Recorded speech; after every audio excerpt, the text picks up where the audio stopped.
Bengali community का इतिहास एक गहरी और विविध यात्रा है जो महाभारत तक में भी उल्लेखित है और प्राचीन काल के अवशेष में भी दिखाई देता है।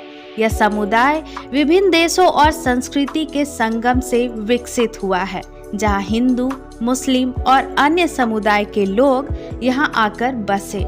समय के साथ साथ बंगाली कम्युनिटी का नामकरण विभिन्न साम्राज्य, प्रजाति और शासकों के शासनकाल में अलग अलग रूप में हुआ। इसके साथ ही ये स्थानीय परिवहन और सामाजिक संरचनाओं में भी महत्वपूर्ण योगदान देता है, जिसे बंगाली कम्युनिटी का एक अद्वितीय रूप उभर कर सामने आया। तो चलिए दोस्तों, आज हम जानते हैं बंगाली कम्युनिटी के इतिहास के बारे में। Hello friends, welcome to India ji के चैनल। इंडिया जी के चैनल में आप सभी का स्वागत करती हूँ।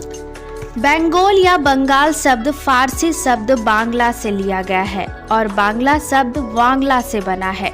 वांगला को पहले वांगला प्रदेश के नाम से जाना जाता था। अथर्ववेद के अनुसार 1000 BC में असुरों के राजा वली यहीं रहा करते थे।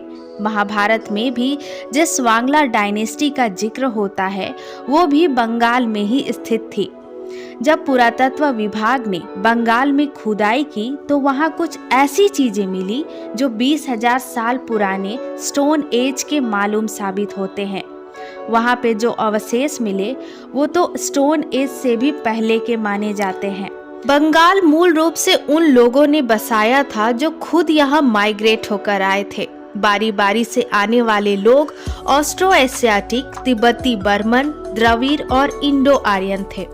इतिहासकारों को इस बात की भी सबूत मिलते हैं कि 2000 साल पहले बंगाल को चावल की खेती करने वाले लोगों ने बसाया था और ये भी माना जाता है कि यहाँ के शुरुआती निवासी श्रीलंका से आए और कुछ ऐसे बंजारे भी थे जो धनुष बाण से शिकार करके अपना जीवन यापन करते थे और उन बंजारों को वेदा कहा जाता था। इसके बाद अरब, तुर्की और उनके साथ साथ कोला, साबर, पुलिंदा और संथाल भी यहाँ आकर बस गए और इन सभी कम्युनिटी के मिलने से मल्टी एथनिक बंगाली कम्युनिटी का जन्म हुआ, जो आज की बंगाली कम्युनिटी की मूल बनी।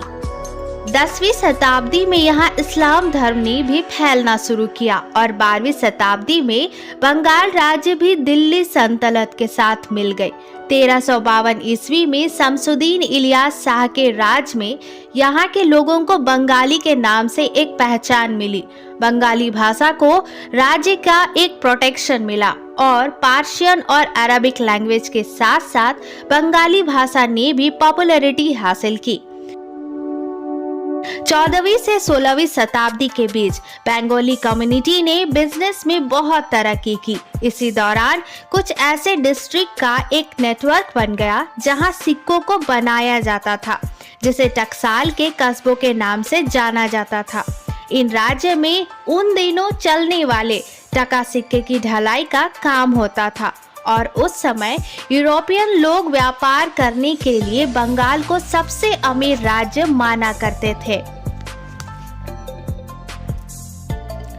1772 आते आते जब हिंदुस्तान में अंग्रेजों का राज आया तो उन्होंने कलकत्ता को भारत की राजधानी बनाया, जिस कलकत्ता को आज हम कोलकाता के नाम से जानते हैं।